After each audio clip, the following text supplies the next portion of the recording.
कानून इतना गलत काम कर रही है कि मेरी मकाई सड़ रही मेरे खेत में, और फिर भी दबंगों द्वारा मुझे काटने नहीं दिया जा रहा। हम इससे परेशान हैं, हमें ज़्यादा दिक्कत होगी सर।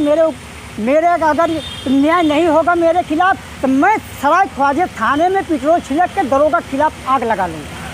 सर मैं इतना परेशान हूँ कि मेरे बाल बच्चे भी, पैसे के लिए हम इतने परेशान हैं कि बाल बच्चे की मैं देख रेख नहीं कर पा रहा हूँ। तो 9 मुकदमे हैं सरकार, दीवानी न्यायालय से लेकर कलेक्टरी में भी है। हम कितने मुकदमे लड़ेंगे, मेरे पास आमदनी नहीं है सरकार, और हमारी जान माल का हमेशा खतरा बना रहता है। हम इससे परेशान बहुत ज़्यादा हैं कि हमारे पास इतने मुकदमे हैं सर कि हम न्यायालय देखें कि इनका लोग के देखें। ये लोग बार बार यही धमकी देते हैं कि हम खेत में आओगे तो जिंदा दफन कर देंगे। और जो देवरिया जैसी कहानी हमको बता रहे थे सर, बोले देवरिया में सुना होगा तुमने, वही हाल तुम्हारी करेंगे। तो मुख्यमंत्री जी बोलते हैं कि हमने माफियाओं का ध्वस्त कर दिया। अगर मुख्यमंत्री जी माफियाओं को ध्वस्त कर रहे हैं तो मेरे भी पास माफिया है जो हमारी जान पे तुले हुए हैं। अगर मेरी इंक्वायरी सर नहीं की जाती है, किसी दिन संगीन घटना घट सकती है। और ये ज़मीन हमारी काल बन गई है। क्यों कि सर हमारा नाम विजय प्रकाश यादव है, हम नासरुद्दीनपुर के निवासी हैं। हमारे नाना मुरलीधर 2 भाई थे और दोनों लोग सगे भाई थे। मुरलीधर के एक लड़की सावित्री देवी रही सर, और ठाकुर प्रसाद के एक लड़का राजेंद्र प्रसाद। मुरलीधर और ठाकुर दिन दोनों भाई सगे भाई थे। दोनों लोग मिल कर के एक बैनामा रामचंद्र यादव से लिया 5 बीघे का, और जिसमें 2 गाटे थे। दोनों गाटे में सर जी एक गाटे का नंबर है 524, दूसरे गाटे का नंबर है 568। जबकि दोनों भाइयों का आधा हिस्सा बनता है। मुरलीधर ने अपने हिस्से की ज़मीन जो है अपनी पुत्री सावित्री देवी को बैनामा कर दिया। बैनामा किया जो कि 6490 में। और जब दोनों भाई बैनामा लिए थे सर, वो बैनामा जो मुरलीधर और ठाकुर दीन ने लिया था सर, वो बैनामा 20/6/66 का था। और मुरलीधर ने जो अपनी पुत्री को बैनामा किए हैं वो 6490 को किए हैं। और जिसमें राजेंद्र प्रसाद अपने पिता के हिस्से की ज़मीन जो है 2 भागों में बेच डाला। पहले बैनामा उन्होंने किया है 1994 ईस्वी में राम अवध जेठपुरा के पक्ष में किया है। और दूसरा का बैनामा जब करने लगे तो अपने अंश से भी अधिक 26 डिसमिल मेरा भी 1995 ईस्वी में राम नारायण को जेठपुरा के पक्ष में कर दिया सर। इसके बाद हमको पता चली, हमारी माता ने 156(3) का मुकदमा कायम किया राजेंद्र के खिलाफ दीवानी न्यायालय में। कोर्ट का आर्डर हुआ, थाने से विवेचना हुआ सर। वहाँ से जो है कि इनके खिलाफ कानून चला, जो जिसमें 2 महीने ये जेल है, 2 माह से ज़्यादा ही जेल है सर। और वहाँ से लौट के आने के बाद हमने अपने खेत में जो है गेहूँ की फसल डाल रखी थी। इन्होंने 8-10 लोगों के साथ आ कर के हमारे खेत गेहूं की फसल के ऊपर ये केमिकल छिड़क कर जला दिए, जिसकी मेरे पास सबूत है सर। और इसके बाद साल भर बाद हमने अरहर की फसल को खेती किया था सर।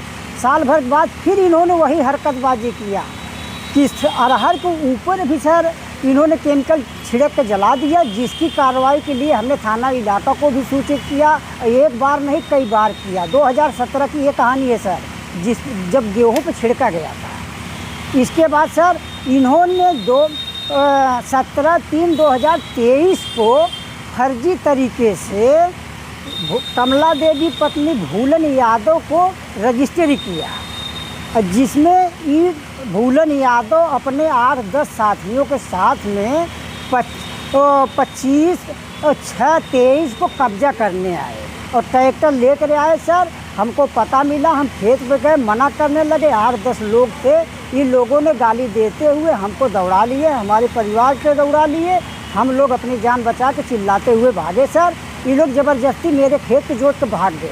मैंने इसकी सूचना थाने को दिया सर।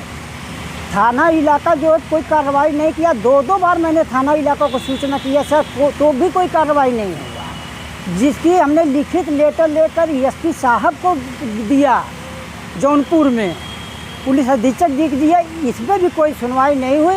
पुलिस अधीक्षक का कहना है कि ये सब राजस्व विभाग का काम है, मेरा काम नहीं है। जबकि ये दबंगों ने बार बार मेरे घर पे आकर के हमेशा धमकाया करते हैं, खेत पे आते हैं, वहाँ धमकी देते हैं सर, और हमारी जान माल का हमेशा खतरा बना रहता है। हम इससे परेशान बहुत ज़्यादा हैं कि हमारे पास इतने मुकदमे हैं सर कि हम न्यायालय देखें कि इनका लोग के देखें। ये लोग बार बार यही धमकी देते हैं कि हम खेत में आओगे तो जिंदा दफन कर देंगे।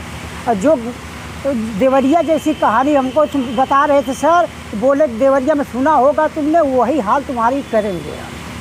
सर हम इससे बहुत परेशान हैं कि मैं अपनी साग सब्जी रोटी चलाएं, हम गरीब आदमी हैं, बच्चे पढ़ाएं या मुकदमा लड़ें या दुश्मनों को मुकाबला करें। सर हम इससे बहुत परेशान हैं, प्रशासन मेरी कोई सुनवाई नहीं कर रही है।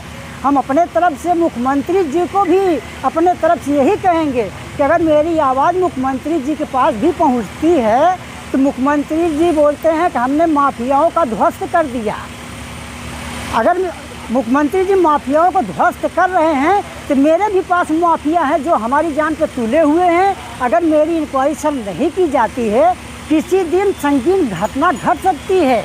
और ये ज़मीन हमारी काल बन गई है। क्यों कि राजेंद्र प्रसाद ने अपना अंश बेचने के बाद, अपने पिताजी के जो हिस्सा था उसको बेचने के बाद भी अब मेरे में आधा, चकबंदी के दौरान मेरे में आधा अपना नाम करा लिए। कैसे हो गया सर? तीन बैनामा हुआ। आप ही सोचिए सर, 1994 में पहला बैनामा राजेंद्र ने किया, दूसरा बैनामा सर 1995 में किया, और तीसरा 15-20 साल 17-23 को कर दिए सर। तो आप ही बताइए ज़मीन कहाँ बची है जो मेरे में भी आधा उनका चाहिए। और हम आपसे भी निवेदन करेंगे, प्रधानमंत्री जी से भी यही अनुरोध करेंगे, मुख्यमंत्री जी से भी यही अनुरोध करेंगे कि डबल इंजन की सरकार चल रही है, सब माफियाओं का बुलडोज़र चल रहा है, तो हमारे प्रति भी बुलडोज़र चलाया जाए, माफियाओं को हटाया जाए, तो हम मानेंगे कि सरकार भी कार्रवाई में जुटी हुई है, वो अच्छी कार्रवाई कर रही। सर हम बहुत परेशान हैं।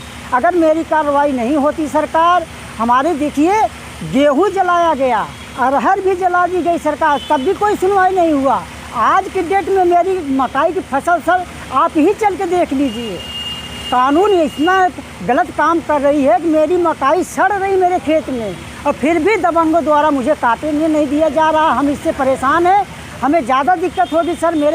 मेरे अगर न्याय नहीं होगा मेरे खिलाफ तो मैं सराय ख्वाजा थाने में पेट्रोल छिड़क के दरोगा के खिलाफ आग लगा लूँगा। सर मैं इतना परेशान हूँ कि मेरे बाल बच्चे भी, पैसे के लिए हम इतने परेशान हैं कि बाल बच्चे की मैं देख रेख नहीं कर पा रहा हूँ। तो 9 मुकदमे हैं सरकार, दीवानी न्यायालय से लेकर कलेक्टरी में भी है। हम कितने मुकदमे लड़ेंगे? मेरे पास आमदनी नहीं है सरकार, और न कि मेरे पास उतना जायदाद है जो मैं बेच करके मुकदमा लड़ सकूँ। हम इतने परेशान हैं सरकार, मेरी मदद किया जाए। और मुख्यमंत्री जी से बार बार हम यही निवेदन करेंगे कि माफियाओं पर बुलडोजर चला करके मेरी ज़मीन को लेखपाल से नपवा करके सरकार हमारा हिस्सा हमको दिया जाए। राजेंद्र प्रसाद का अगर हिस्सा बनता है तो उनको दिया जाए सरकार। और इसी से हम परेशान हैं, मेरी यही कहानी है सरकार, इससे ज़्यादा हमें कोई परेशानी नहीं है। अगर इसकी इंक्वायरी नहीं की जाती है तो किसी दिन संगीन अपराध घट सकता है। क्यों कि 4 तारीख को भूलन यादव के लड़के आए थे, इन्होंने हमको धमकी दिया, बोले कि अगर तुम किस तरीके से मानना चाहते हो हम तुमको अच्छी तरीके से मना देंगे, मेरे पास इतनी विधियां हैं सरकार कि हम मना देंगे तुमको।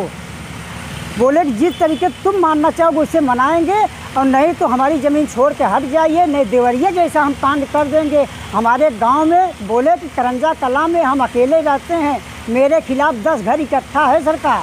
बोले कि हम 10 घर को कुछ नहीं समझते, हम पैसे से अधिकारियों को खरीद लेते हैं सरकार, और तुमको हम ज़मीन में जिंदा गाड़ देंगे। सरकार मेरी रक्षा किया जाए, मेरा सहायता किया जाए। मुख्यमंत्री जी से भी मेरा अनुरोध है कि अगर मेरी आवाज़ उनके तक पहुंचती है, प्रधानमंत्री के पास भी पहुंचती है, तो हमारी मदद किया जाए।